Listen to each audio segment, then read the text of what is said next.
जय हिंद साथियों, आप सभी का स्वागत है एक और नई क्लास में। आज की क्लास में डिस्कस करेंगे भारत की सभी प्रमुख नदियों के बारे में, जो कि आपके पेपर के लिए बहुत इंपॉर्टेंट रहेंगी। आपके पेपर में दोस्तों यहाँ से एग्जामिनर सीधा सीधा क्वेश्चन पूछेगा। नदियों से संबंधित आपके पेपर में बहुत क्वेश्चन आते हैं, ठीक है। और यहाँ से आप अपने 2 से 3 नंबर पक्के कर सकते हैं। तो मैं आप सभी को बता दूँ, टीसीएस के द्वारा पूछे गए 2023-24 के लेटेस्ट एमसीक्यू के साथ डिस्कस करेंगे। 500 प्लस एमसीक्यू रहेंगे।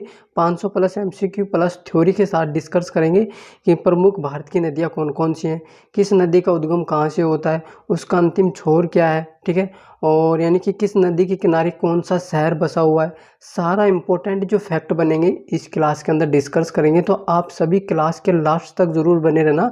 अगर आप चैनल पर पहली बार आए तो चैनल को ज़रूर से सब्सक्राइब करके बेल आइकन को प्रेस कर लेना, जिससे कि आने वाली नेक्स्ट क्लास का अपडेट सबसे पहले आपको मिले। और आप सभी को बता दूं दोस्तों, ये पेपर जो है यानी कि सॉरी, यहाँ से देखिए मैंने पहले ही लिख दिया। यहाँ पर एग्ज़ाम में बार बार पूछे गए प्रश्न जो आए हुए हैं रिपीटेड क्वेश्चंस, उनको भी मैंने इस पीडीएफ के अंदर इंक्लूड किया है। तो चलिए आज की क्लास को हम शुरू करते हैं। तो सबसे पहला क्वेश्चन आप सभी के लिए कमेंट बॉक्स में आप सभी इस क्वेश्चन का आंसर देंगे।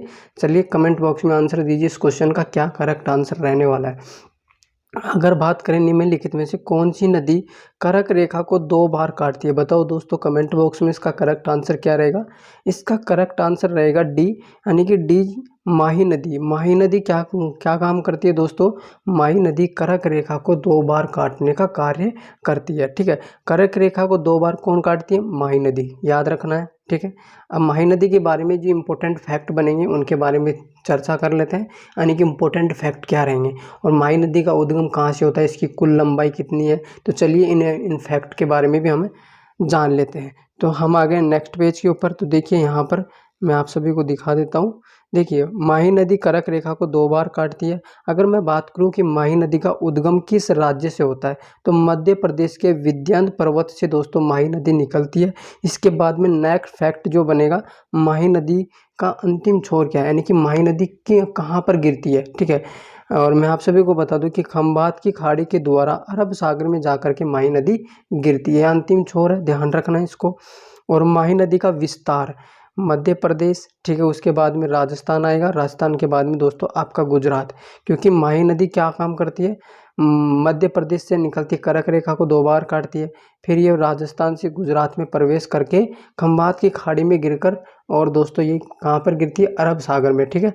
ये इंपॉर्टेंट फैक्ट बनेगा आपके एग्जाम पॉइंट से, तो ध्यान में रखना है। इसके बाद अगर बात करें गोवा की राजधानी पणजी किस नदी के किनारे स्थित है, तो लिखना मांडवी। कहाँ पर दोस्तों, मांडवी जो नदी है इसके किनारे स्थित है। अजमेर शहर राजस्थान का जिला है, कहाँ, यानी कि किस नदी के किनारे स्थित है, तो लूनी नदी। लूनी नदी इंपॉर्टेंट फैक्ट बनेगा, ये आपको ध्यान में रखना है। चलिए नेक्स्ट क्वेश्चन पे चलते हैं। नेक्स्ट क्वेश्चन का आंसर सभी दोस्त कमेंट बॉक्स में देंगे कि इसका करेक्ट आंसर क्या है। और यहाँ पर देखिए लेटेस्ट क्वेश्चन है, ठीक है, लेटेस्ट क्वेश्चन है एसएससी सीएचएसएल द्वारा 2021 में पूछा गया है इंपॉर्टेंट फैक्ट, यानी कि क्वेश्चंस है। चलिए इस क्वेश्चंस का आंसर सभी दोस्त कमेंट बॉक्स में देंगे, इसका करेक्ट आंसर क्या है। निम्नलिखित में से कौन सी नदी, ठीक है, कृष्णा नदी की सहायक नदी है, तो बताइए कृष्णा नदी की सहायक नदी कौन सी है। इन चारों नदियों में से कौन सी कृष्णा नदी की सहायक नदी है, तो सी इज करेक्ट आंसर। बीमा जो नदी है कृष्णा की सहायक नदी है। तो चलिए कृष्णा नदी की इम्पोर्टेंट जो फैक्ट है, इसकी कुल लंबाई कितनी है, कहाँ से इसका उद्गम होता है, इसका विस्तार किन किन राज्यों में फैला हुआ है, इनके बारे में भी इनफैक्ट जान लेते हैं। तो यहाँ पर आ गए हम कृष्णा नदी के बारे में पूरा नॉलेज लेने के लिए। तो देखिए कृष्णा नदी की अगर मैं बात करूँ, कृष्णा नदी की प्रमुख सहायक नदियों के बारे में डिस्कस करेंगे। बाएं किनारे की ओर प्रमुख सहायक नदियाँ देखिए, बीमा, बीमा के बाद में डिंडी, डिंडी के बाद में दोस्तों वेदाबुणु, ठीक है, मूसी नदी, पेलेरू, ठीक है, और मुनेरू, ये सभी दोस्तों कृष्णा नदी की सहायक नदियाँ बाएं किनारे की ओर, कहाँ पर, बाएं किनारे की तरफ। दाएं किनारे की अगर बात करें तो दाएं किनारे के अंदर देखिए दोस्तों कौन कौन से हैं, तुंगभद्रा नदी हो गया, मालप्रभा नदी हो गया, इसके बाद में दूध गंगा नदी हो गया, पंचगंगा नदी हो गया, कोयनाई गंगा नदी हो गया। ये सभी दोस्तों इंपॉर्टेंट फैक्ट बनेंगे आपके एग्जाम पॉइंट से। नेक्स्ट जो इंपॉर्टेंट फैक्ट बनेगा, देखिए कृष्णा नदी कृष्णा नदी कहाँ से निकलती है? महाराष्ट्र जो राज्य है वहाँ से ये इसका उद्गम होता है पश्चिम घाट से। पश्चिम घाट की श्रेणियों से दोस्तों इसका उद्गम होता है। उसके बाद अगर बात करें कृष्णा नदी की कुल लंबाई कितनी है? 1400 प्लस, ठीक है, 1400 प्लस किलोमीटर दोस्तों इसकी कुल लंबाई हो जाएगी। इसके बाद में अगर हम बात करें कृष्णा नदी की 2 सबसे बड़ी सहायक नदियों के नाम बताइए। अगर मैं भीमा की बात करूँ तो भीमा कृष्णा नदी की सबसे बड़ी सहायक नदी है और तुंगभद्रा दोस्तों दक्षिण की ओर सबसे बड़ी सहायक नदी है कृष्णा नदी की, ठीक है, ये इंपॉर्टेंट फैक्ट बनेगा। कृष्णा नदी की सबसे छोटी सहायक नदी अगर आपसे पूछे कोयनार, ठीक है, कोयनार नदी दोस्तों जो सबसे छोटी सहायक नदी है। तो कोयनार बांध कहाँ पर स्थित है? ये भी दोस्तों आपकी कृष्णा नदी के किनारे अवस्थित है। चलिए नेक्स्ट क्वेश्चन के बारे में डिस्कस करते हैं। नेक्स्ट क्वेश्चन, सभी दोस्तों इस क्वेश्चन का कमेंट बॉक्स में आंसर देंगे, इसका करेक्ट आंसर क्या है। इसके बाद अगर दोस्तों डिस्कस करें नर्मदा नदी के बारे में, तो नर्मदा नदी भारत की सबसे बड़ी पश्चिम में बहने वाली नदी है, ठीक है। इसके बाद नर्मदा नदी का उद्गम कहाँ से होता है? तो सतपुड़ा पहाड़ियों के उत्तर पूर्वी भाग से दोस्तों निकलती है। अगर मैं बात करूँ मध्य प्रदेश गुजरात, ठीक है, मध्य प्रदेश गुजरात की जीवनी रेखा भी कहलाती है। किसको जीवनी रेखा कहते हैं? नर्मदा जो नदी है इसको दोस्तों मध्य प्रदेश यानी कि एमपी की जीवनी रेखा कहा जाता है और प्लस गुजरात की भी जीवनी रेखा मध्य प्रदेश को ही कहा जाता है। ये फैक्ट भी आपको इम्पोर्टेंट बनेगा जो कि आपको ध्यान में रखना है, ठीक है। इसके बाद अगर दोस्तों हम बात करें यहाँ पे यानी कि सरदार सरोवर बांध कहाँ पर स्थित है? नर्मदा नदी के किनारे स्थित है, ये भी फैक्ट आपको ध्यान में रखना है। अगर मैं बात करूँ कि नर्मदा नदी कहाँ पे गिरती है? अरब सागर में गिरती है। कहाँ पर? अरब सागर में गिरती है। खंबात की खाड़ी के माध्यम से अरब सागर में जाकर के गिर जाती है। नर्मदा नदी की सहायक नदियाँ देखो यहाँ पर तवा नदी हो गया, ठीक है, बरना नदी हो गया। इसके बाद में दोस्तों यहाँ पर पीडीएफ कहाँ पे भाग गया? बताओ, पीडीएफ भाग गया, क्या करें? तो इसको फिर से जूम करना पड़ेगा, क्या यार। हाँ, हो गया, सही हो गया दोस्तों। इसके बाद दोस्तों अगर बात करें औरंग नदी, कोलार नदी, हिरण नदी, ये सभी दोस्तों प्रमुख नदियां हैं किस नदी की? नर्मदा नदी की सहायक प्रमुख नदियां हैं, ठीक है। ये इंपॉर्टेंट फैक्ट बनेगा, आपको ध्यान में रखना है।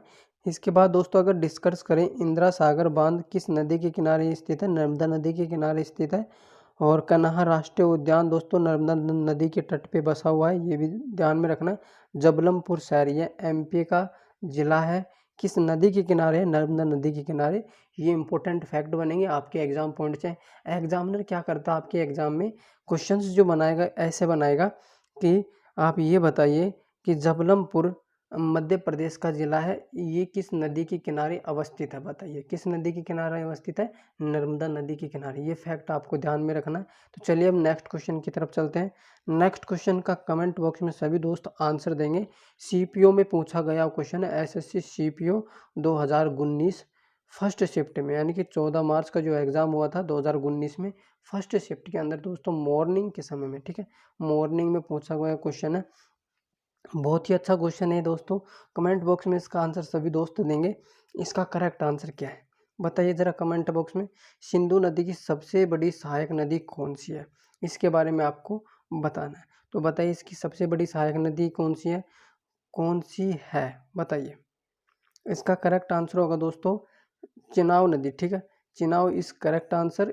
इसके बाद दोस्तों चिनाव के बाद जो नदी आएगी वो आएगी झेलम नदी, ठीक है, झेलम नदी। झेलम नदी के बाद में दोस्तों आपकी जो दूसरी सहायक नदी आएगी वो आएगी दोस्तों हुंजा नदी, ठीक है, हुंजा नदी। ये इसकी क्या है? सहायक नदी है। और भीमा नदी दोस्तों इसकी सहायक नदी नहीं है। चलिए दोस्तों सिंधु नदी के बारे में हम कुछ इंपॉर्टेंट जो फैक्ट बनते हैं उनके बारे में जानते हैं। अब देखिए सिंधु नदी की अगर मैं बात करूँ तो सिंधु नदी दोस्तों मानसरोवर जो झील है, ठीक है, मानसरोवर जो झील है यहाँ से दोस्तों इसका उद्गम होता है। और मानसरोवर झील कहाँ पे स्थित है? तिब्बत में दोस्तों स्थित है, ठीक है, तिब्बत में दोस्तों मानसरोवर झील स्थित है। इसके बाद अगर मैं बात करूँ कि अगर सिंधु नदी की बात करूँ तो सिंधु नदी दोस्तों भारत की किस राज्य से यानी कि केंद्र शासित प्रदेश से गुजरती है? जम्मू कश्मीर। जम्मू कश्मीर इस करेक्ट आंसर रहेगा। सिर्फ एक ही राज्य से होकर के गुजरती है। यह आपको इंपॉर्टेंट फैक्ट बनेगा आपके पेपर के लिए जो कि ध्यान में रखना है। सिंधु नदी की कुल लंबाई कितनी है? 3180 किलोमीटर, ठीक है, 3180 किलोमीटर सिंधु नदी की कुल लंबाई है।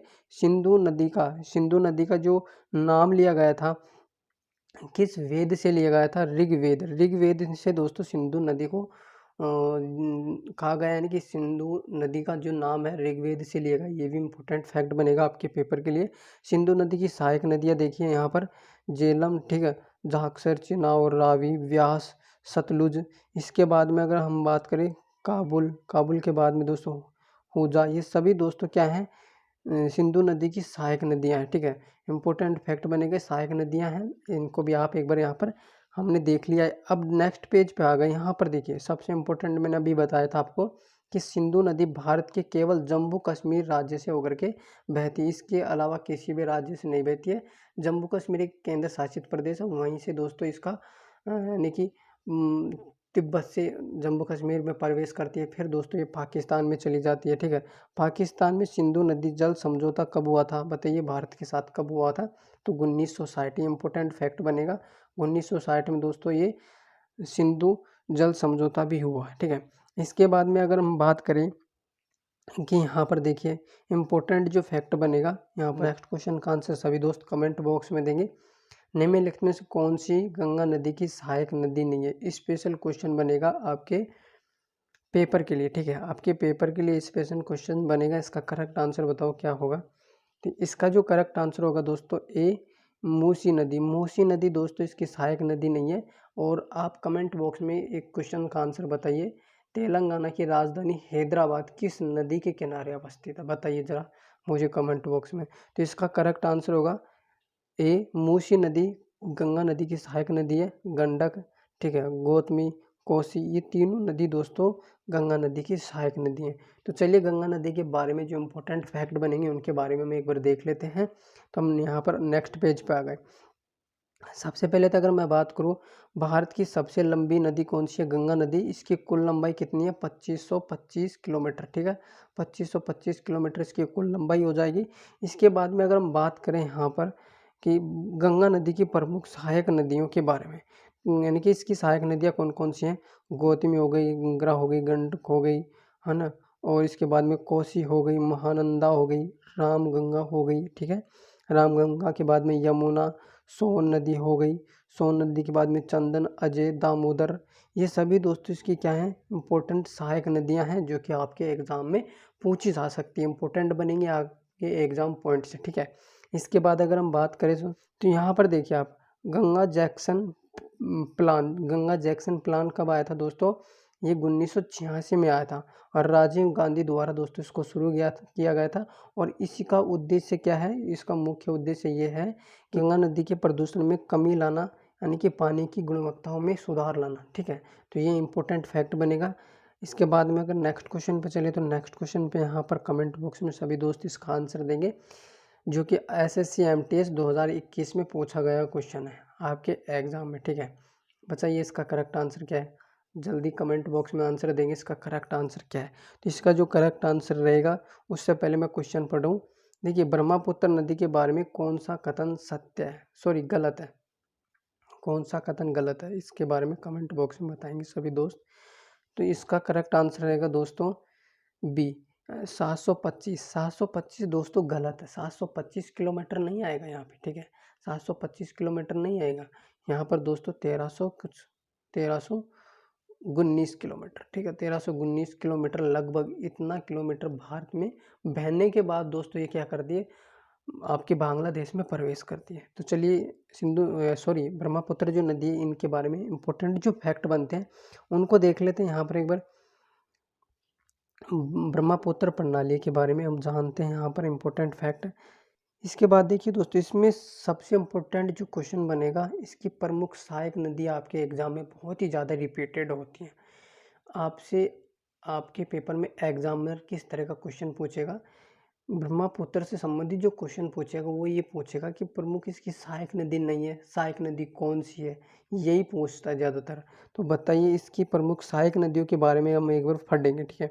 यहाँ पर देखिए इसकी प्रमुख सहायक नदियाँ कौन सी हैं? लोहिती, और लोहिती के बाद में कोलोंग, ठीक है, दंसरी। इसके बाद दोस्तों जो इम्पोर्टेंट जो नदी बनेगी वो कौन सी बनेगी? जलधाका, तीस्ता। तीस्ता के बाद में देखो दोस्तों मानस, ठीक है, बेकी, रेंदक, ये सभी दोस्तों इसकी प्रमुख सहायक नदियाँ हैं जो कि आपके पेपर के लिए बहुत ही इंपॉर्टेंट रहेंगी। ठीक है, अब नेक्स्ट क्वेश्चन पे चलते हैं। नेक्स्ट क्वेश्चन के ऊपर यहाँ पर हम चलते हैं, बाकी यहाँ पर आप देख लेना। और इसकी कुल लंबाई कितनी है, यहाँ पर इसकी कुल लंबाई देखिए कितनी है। इसकी कुल लंबाई 3848 किलोमीटर, 3848 किलोमीटर दोस्तों ब्रह्मपुत्र नदी की कुल लंबाई है। ब्रह्मपुत्र नदी को दोस्तों असम में किस नाम से जाना जाता है, बताइए कमेंट बॉक्स में। असम में ब्रह्मपुत्र नदी के नाम से जाना जाता है, और अरुणाचल प्रदेश में दिहांग के नाम से जाना जाता है। ठीक है, तसांगपो कहाँ पे बोला जाता है ब्रह्मपुत्र नदी को, तो तिब्बत के अंदर तसांगपो के नाम से जाना जाता है। ठीक है, वहाँ की जो आदिवासी जो लोग हैं, वहाँ के लोग हैं, वो उसे तसांगपो बोलते हैं। ठीक है, अब बात करते हैं दोस्तों कावेरी नदी। तो कावेरी नदी दोस्तों कर्नाटक से निकलती है। इसके बाद में इम्पोर्टेंट जो फैक्ट बनेगा, कावेरी नदी का उद्गम कर्नाटक राज्य के पश्चिम घाट से होता है। बृहदगिरी जो यानी कि पर्वत श्रृंखला है, वहाँ से दोस्तों इसका उद्गम होता है और बंगाल की खाड़ी में जाकर के गिरती है। ठीक है, बंगाल की खाड़ी में जाकर गिरने से पहले दोस्तों 900 किलोमीटर दोस्तों ये बहती है। इसकी कुल लंबाई हो जाएगी 900 किलोमीटर। ठीक है, इसके बाद में इसकी प्रमुख सहायक नदियाँ देखिए कौन कौन सी बनेंगी, जो कि आपके पेपर के लिए रामबाण साबित होंगी। ठीक है, जो कि आपके पेपर के लिए दोस्तों क्या होंगी, रामबाण साबित होंगी। ठीक है, तो इसकी जो प्रमुख नदियां हैं उनके बारे में एक बार यहाँ पर हम डिस्कस करते हैं। देखिए यहाँ इसकी प्रमुख नदियाँ कौन कौन सी हैं, तो हेमवती हो गई, सिमसा हो गई, ठीक है, अर्कावती हो गई। अर्कावती के बाद में दोस्तों यहाँ पर देखिए कंबानी हो गई, कंबानी के बाद में नोएल, ठीक है, अमरावती। ये इसकी सभी प्रमुख इम्पोर्टेंट सहायक नदियाँ हैं जो कि आपके एग्जाम पॉइंट से इम्पोर्टेंट बनेंगी।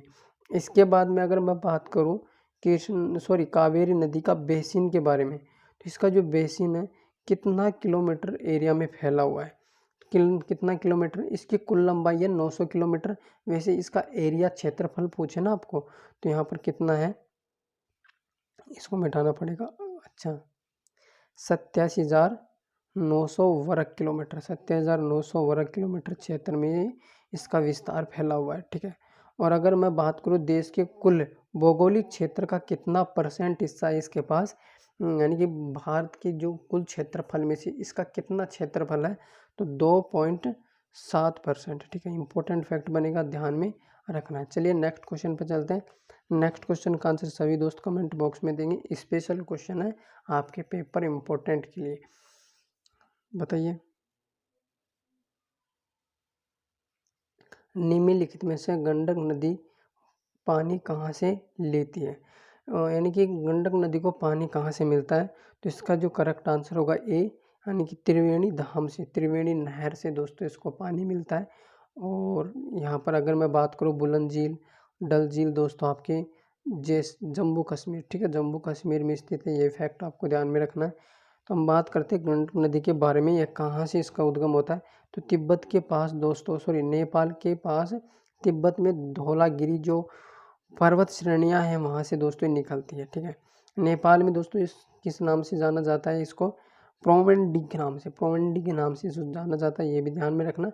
नेपाल में किस शहर से दोस्तों भारत क्षेत्र में प्रवेश करती है, यानी कि नेपाल के किस शहर से भारत में प्रवेश करती है, त्रिवेणी शहर से भारत क्षेत्रीय में दोस्तों ये प्रवेश कर जाती है। ठीक है, इसके बाद में जो इम्पोर्टेंट फैक्ट बनेगा, ये बनेगा उत्तर प्रदेश और बिहार के बीच में दोस्तों सीमा बनाने का कार्य भी करती है। कौन सी नदी करती है, गंडक नदी। ठीक है, बोलने में थोड़ा दोस्तों ये शब्द अटपटा है, कोई दिक्कत नहीं, अच्छा है। ठीक है, इसके बाद में अगर बात करें यहाँ पर इसको पानी कहाँ से मिलता है, त्रिवेणी नहर से दोस्तों इसको पानी मिलता है। ये इम्पोर्टेंट फैक्ट है जो कि आपके एग्जाम पॉइंट से इम्पोर्टेंट रहेगा, ध्यान में रखना। नेक्स्ट क्वेश्चन पे अगर हम चलें, यहाँ पर जो खालिस्तान है, यहाँ पर इन ऑप्शन में से कौन सी नदी दोस्तों यहाँ पर आएगी, जो कि ताप्ती नदी लगभग एक दूसरे के समांतर बहती है और एक ही दिशा में बहती है। ठीक है, एक ही दिशा में बहती है और एक ही दिशा में गिरती है। ठीक है, यानी कि एक ही दिशा में जाकर के गिरती हैं। और SSC GD 2021 की सेकंड शिफ्ट जो कि आपका 3 दिसंबर को एग्जाम होता है, उसमें पूछा गया इंपॉर्टेंट क्वेश्चन है, बताइए इसका करेक्ट आंसर क्या होगा। तो इसका करेक्ट आंसर होगा दोस्तों ए, नर्मदा नदी। नर्मदा और ताप्ती नदी समान दिशा में बहती हैं और एक ही दिशा में बहने के बाद दोस्तों कहाँ पे गिरती हैं। तो यहाँ पर देखिए मैं आप सभी को बता दूँ कि नर्मदा नदी और इसके अलावा जो ताप्ती नदी है एक ही दिशा में बहने वाली नदी है, जो कि पश्चिम दिशा में बहती हैं। पश्चिम दिशा में बहने के बाद दोस्तों विभ्रंश जो घाटियाँ हैं वहाँ से निकल कर बहती है। इसकी कुल लंबाई कितनी है दोस्तों, अगर मैं बात करूँ ताप्ती नदी की, ठीक है, सॉरी, ताप्ती और प्लस नर्मदा, इसकी कुल लंबाई की बात करूँ तो 724। ये तो दोस्तों आपकी किसकी हो गई, नर्मदा नदी की कुल लंबाई हो गई, ठीक है। और उसके बाद में ताप्ती नदी की अगर आपसे कुल लंबाई एग्जामिनर पूछ लिया आपके पेपर में, तो इसकी जो कुल लंबाई होगी दोस्तों 849 किलोमीटर, ठीक है, 849 किलोमीटर लगभग इसकी लंबाई होगी, ठीक है। और ये कहाँ पे गिरती है, दोनों की दोनों अरब सागर में जा कर के गिरती है, ठीक है। इसके बाद में जो नेक्स्ट फैक्ट बनेगा, नर्मदा नदी का जो विस्तार है महाराष्ट्र, गुजरात, मध्य प्रदेश, इन राज्यों में भी फैली हुई है, ठीक है।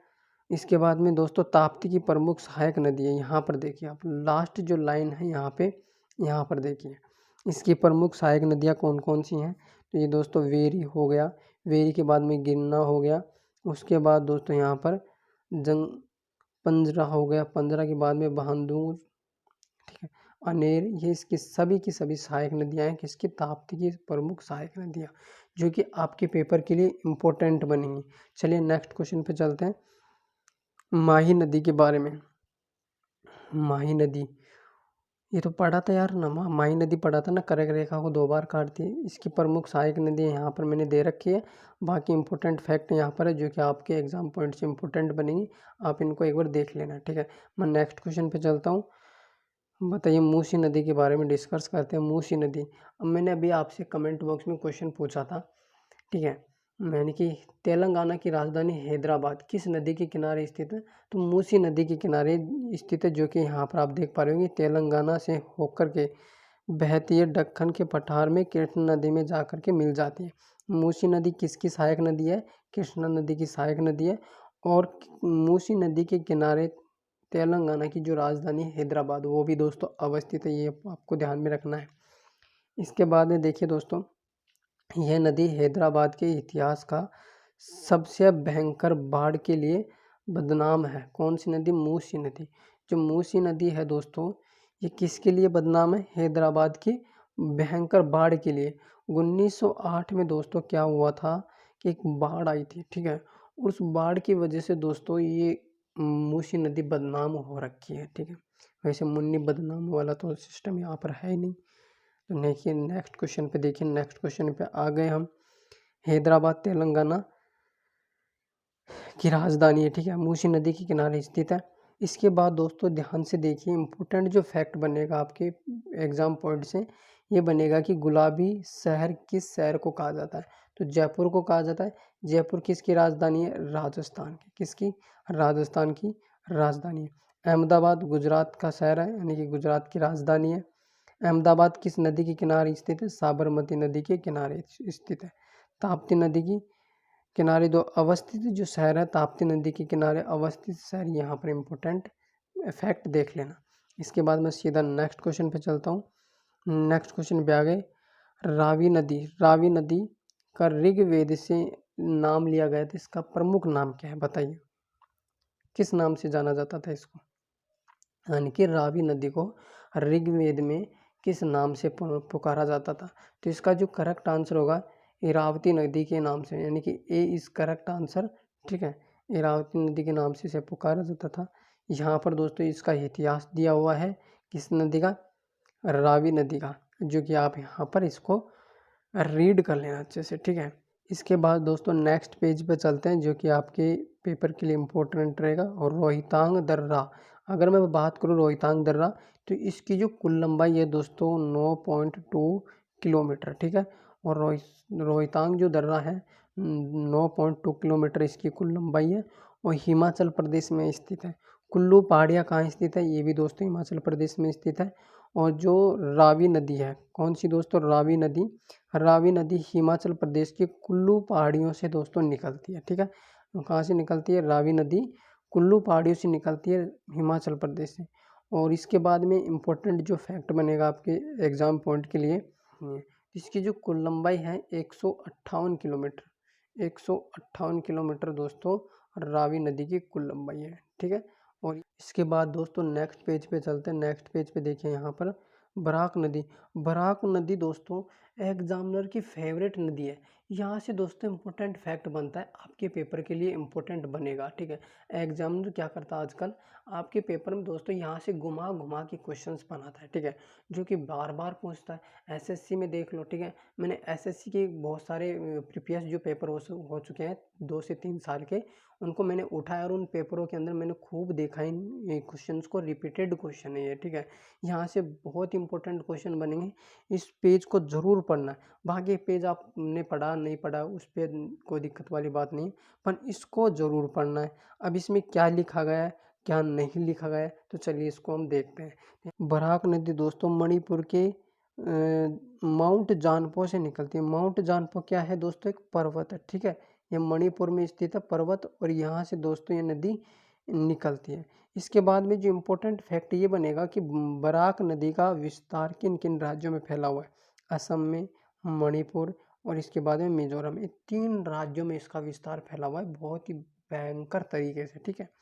इसके बाद दोस्तों ये बांग्लादेश में प्रवेश कर जाती है। बांग्लादेश में प्रवेश करने के बाद में दोस्तों बराक नदी की प्रमुख सहायक नदियों के बारे में हम बात कर लेते हैं, ठीक है।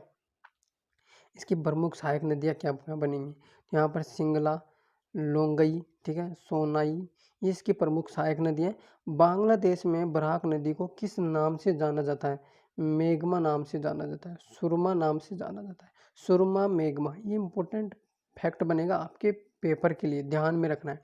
इसके बाद अगर मैं बात करूँ कि बराक नदी के किनारे राष्ट्रीय जलमार्ग 6 घोषित किया गया है, यानी कि बराक नदी को राष्ट्रीय जलमार्ग 6 के नाम से भी पुकारा जाता है, और ये इंपॉर्टेंट फैक्ट बनेगा। चलिए हम चलते हैं नेक्स्ट क्वेश्चन पे। अब यहाँ पर भी दोस्तों ये जो पीडीएफ है ना, ये पीडीएफ के अंदर ये वाला जो पेज, ये भी आपके लिए इम्पोर्टेंट बनेगा, यानी कि आपके पेपर के लिए रामबाण साबित होगा, बहुत ही इंपॉर्टेंट बनेगा। यहाँ से भी आपके पेपर में सीधे सीधे क्वेश्चन आते हैं। अगर मैं बात करूँ प्रायद्वीप नदियों का उत्तर से दक्षिण की ओर क्रमांक, यानी कि सबसे पहले कौन सी नदी आएगी, उसके बाद में कौन सी नदी आएगी, यानी कि देखिए यहाँ पर सबसे पहले दोस्तों माही नदी, ठीक है, माही नदी जो कि उत्तर में। फिर माही नदी से नीचे कौन सी है, गोदावरी, गोदावरी से नीचे कौन सी है, कृष्णा, कृष्णा नदी से पेन्नार, फिर कावेरी, फिर वेंगाई। वेंगाई दोस्तों सबसे दक्षिण में स्थित है, जो दक्षिणी भारत है, यानी कि तमिलनाडु का जो कन्याकुमारी है वहाँ पर दोस्तों बहुत ही नीचे, ठीक है, सबसे दक्षिण में यही स्थित है। इसके बाद दोस्तों यहाँ पर देखिए इंपॉर्टेंट जो फैक्ट बनेगा, प्रायद्वीपों की नदियों की लंबाई क्रमांक अनुसार घटते क्रमांक में, ठीक है, सबसे बड़ी, फिर उससे छोटी, फिर उससे छोटी, फिर उससे छोटी, फिर उससे छोटी कौन सी नदी है, तो सबसे जो बड़ी नदी होगी लंबाई के अनुसार गोदावरी, गोदावरी से छोटी कृष्णा, कृष्णा से छोटी नर्मदा, नर्मदा से छोटी माही नदी, फिर कावेरी और फिर ताप्ती। ये इंपॉर्टेंट फैक्ट बनेगा आपके एग्जाम पॉइंट से, ठीक है। चलिए हम नेक्स्ट क्वेश्चन पे चलते हैं। यहाँ पर ये मैंने पीडीएफ के अंदर दे दिया है, यानी कि कौन सा शहर किस नदी के किनारे स्थित है, ये बस ये सब दे रखा है इन दोनों पीडीएफ के अंदर। अगर मैं दिल्ली की बात करूँ, दिल्ली, आगरा, इटावा, मथुरा, ये दोस्तों किस नदी के किनारे स्थित है, यमुना नदी के किनारे स्थित है। और यमुना नदी का उद्गम कहाँ से होता है, यमुनोत्री हिमन से होता है। जो नेक्स्ट पे देखिए यहाँ पर गंगा नदी के बारे में बात करते हैं। वाराणसी, पटना, कानपुर, फतेहपुर, ठीक है, ये कहाँ पर स्थित है, किस नदी के किनारे स्थित है, तो गंगा नदी के किनारे स्थित है ये सभी शहर। हरिद्वार भी गंगा नदी के किनारे स्थित है, और गंगा नदी को प्रयागराज में दोस्तों इसका उद्गम होता है, यहाँ प्रयागराज भी गंगा नदी के किनारे अवस्थित है। या गंगोत्री से इसका उद्गम होता है, जो कि बंगाल की खाड़ी में जाकर के गिरती है। साबरमती नदी, अहमदाबाद, अहमदाबाद यानी कि गांधीनगर, गांधीनगर, ये सभी दोनों शहर जो हैं दोस्तों आपका साबरमती नदी के किनारे स्थित है, जो कि खंभात की खाड़ी में जाकर के ये गिरती है, ठीक है। इसके बाद में दोस्तों नेक्स्ट पेज पे चलते हैं। यहाँ से भी दोस्तों आपके पेपर में क्वेश्चन बनते हैं, यानी कि कौन सा शहर किस नदी के किनारे है, नदी के किनारे बसे शहर, यानी कि नदी के किनारे कौन सा शहर बसा हुआ है, इनके बारे में पढ़ेंगे। और इनके बारे में पढ़ने के बाद में आप सभी के लिए बहुत बड़ी खुशखबरी है, जो कि मैं आपको बताने वाला हूँ, ठीक है। इस पेज को पढ़ने के लास्ट में बताऊंगा, ठीक है। तो आप सभी लास्ट तक ज़रूर बने रहेंगे। चैनल पर पहली बार है तो सब्सक्राइब भी कर लेना, क्योंकि अपनी नेक्स्ट क्लास का अपडेट मिलता रहेगा। टॉपिक वाइज आपकी जीके में स्टडी जीके है जो कवर करवा दूंगा, ठीक है। तो आपको सब्सक्राइब कर लेना है। कमेंट बॉक्स में बताना कि आप कहाँ से देख रहे हैं। तो चलिए बात करते हैं। सबसे पहले यहाँ पर देखिए, सबसे पहले बात करते हैं कि आगरा। आगरा दोस्तों यमुना नदी के किनारे है और उत्तर प्रदेश में स्थित है। अहमदाबाद किस नदी के किनारे स्थित है? साबरमती के किनारे स्थित है। कोलकाता दोस्तों हुगली नदी के किनारे स्थित है। कोटा कहाँ पे स्थित है? चंबल नदी के किनारे स्थित है। कानपुर दोस्तों गंगा नदी के किनारे स्थित है। और जबलपुर नर्मदा नदी के किनारे। हमने दोस्तों यानी कि पिछले पेज पे भी हमने पढ़ा है। इसके बाद में इलाहाबाद। इलाहाबाद कहाँ पे स्थित है? इलाहाबाद दोस्तों गंगा यमुना सरस्वती के संगम पर स्थित है। ये इम्पोर्टेंट फैक्ट बनेगा, बाकी ये बने ना बने ये वाला इम्पोर्टेंट फैक्ट बने ही बनेगा, ठीक है। लास्ट ये रहेगा दोस्तों, कुन्नूल शहर किस नदी के किनारे अवस्थित है? तो ये जो शहर है तुंगभद्रा नदी के किनारे स्थित है। और आज की इस क्लास में हमने भारत की प्रमुख नदियाँ पढ़ी। अगली क्लास में दोस्तों मिक्स पढ़ेंगे स्टैटिक जीके, ठीक है। 50 आउट 50 उसमें क्वेश्चन होंगे प्लस थ्योरी के साथ में। और मैंने अभी आपसे एक वादा किया था कि आप सभी को मैं बहुत बड़ी खुशखबरी देने वाला हूँ।